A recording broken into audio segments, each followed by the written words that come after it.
Panorama group, जो सोचता है वो करता है।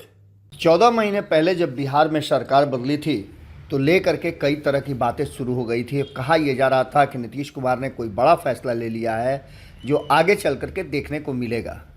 इस बात को लेकर के भारतीय जनता पार्टी भी असमंजस की स्थिति में थी कि आखिर नीतीश कुमार ने इतना बड़ा फैसला लिया क्यों। तो वहीं आपको बता दें कि लड्डू फूट रहे थे लालू प्रसाद और महागठबंधन के घटक दलों में। लग रहा था कि जैसे नीतीश कुमार अब आने वाले समय में जल्दी ही तेजस्वी यादव को सीएम की कुर्सी सौंप देंगे और कुर्सी सौंपने के बाद नीतीश कुमार खुद आगे बढ़ेंगे केंद्र की राजनीति के लिए। लेकिन ऐसा अब तक 14 महीना बीतने के बाद भी नहीं हुआ है। कई बार ऐसे मौके आए जब ये कहा जाने लगा कि नीतीश कुमार को कुर्सी छोड़नी पड़ेगी और लालू प्रसाद एक्शन में आ गए हैं। पिछले 6-7 महीने से लालू प्रसाद ने जब वो आए ऑपरेशन करा करके सिंगापुर से किडनी का ट्रांसप्लांट करा करके, उसके बाद से पूरी तरह से अब पटना में ही उन्होंने डेरा डाल दिया है।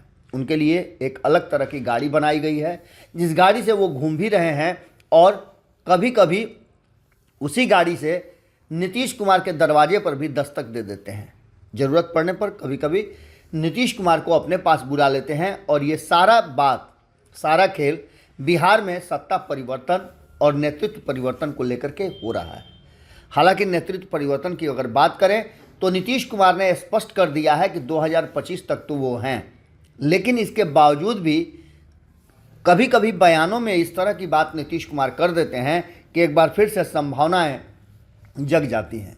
जातीय गणना की रिपोर्ट आने के बाद बहुत कुछ क्लियर हो गया है और तेजस्वी यादव भी इस बात को समझ गए हैं कि अब उन्हें पुराने नहीं नए पैंतरे से नया तरह से लोगों को अपने पास बुलाना होगा, वोट बैंक बढ़ाना होगा। लालू प्रसाद की बात अगर करें तो 90 के दशक में कुछ और कहानी थी, लेकिन आज के समय में नीतीश कुमार और तेजस्वी यादव अलग कहानी लिख रहे हैं।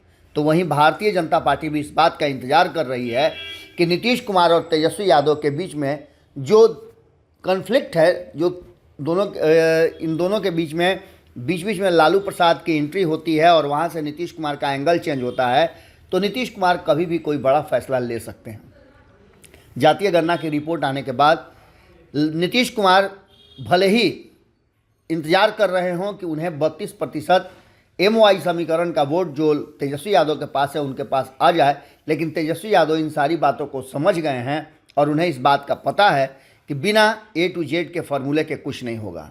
A to Z के फॉर्मूले को साधने के लिए अपने पार्टी के कई नेताओं को उन्होंने इस काम में लगा दिया है, चाहे वो दलित समाज का हो या फिर सवर्ण समाज का, अति पिछड़ा हो या पिछड़ा। गैर यादवों को एकजुट करने के लिए एक नई रणनीति शुरू हो चुकी है। इस रणनीति में जहां एक तरफ नीतीश कुमार अपना दिमाग लगा रहे हैं, सवर्णों के एक वर्ग को वो अपने पक्ष में करने की कोशिश में लगे हुए हैं, तो वहीं तेजस्वी यादव भी ऐसा ही कुछ करते हुए नजर आ रहे हैं। सवर्णों के एक वर्ग को अपने पक्ष में करके वो अपने वोट बैंक को बढ़ा करके 40% से अधिक करने के मूड में हैं। यानी कि नीतीश कुमार अगर साथ रहते हैं तो 39% वोटों में नीतीश कुमार का वोट बैंक ऐड होगा तो वो जीत की गारंटी हो जाएगी और बिहार में 2024 और 25 में एक नया इतिहास रचा जा सकता है। इन सारी बातों को लेकर के तेजस्वी यादव ने नीतीश कुमार को एक बार फिर से निश्चिंत कर दिया है। उन्होंने खुले मन से कहा है कि उनके उम्र ही कितनी हो रही है, मात्र 35 वर्ष उम्र हुआ है, बहुत राजनीति अभी करना है, इसलिए उनको कोई हड़बड़ी नहीं है। यानी कि सीधे तौर पे उन्होंने एक नए पैंतरे के तहत नीतीश कुमार को ये आश्वासन देने की कोशिश की है कि आपके कुर्सी पर कोई खतरा नहीं है। हालांकि ये तेजस्वी यादव की बात है, लालू प्रसाद क्या सोचते हैं ये आप अच्छी तरह से जानते हैं। अब देखना होगा कि नीतीश कुमार इस पैंतरे के बाद आगे किस तरह का फैसला लेते हैं। जुड़े रहिए भारत लाइव के साथ। बहुत बहुत धन्यवाद। अगर ये वीडियो पसंद आई और वह बिहार के राजनीति और बिहारियत से सरोकार रखेनी तो सब्सक्राइब बटन दबा के चैनल के सब्सक्राइब कर ली।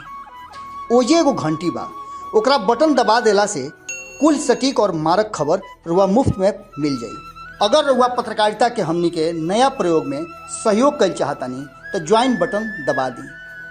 पेटीएम नंबर नोट कर ली 9386816700। धन्यवाद।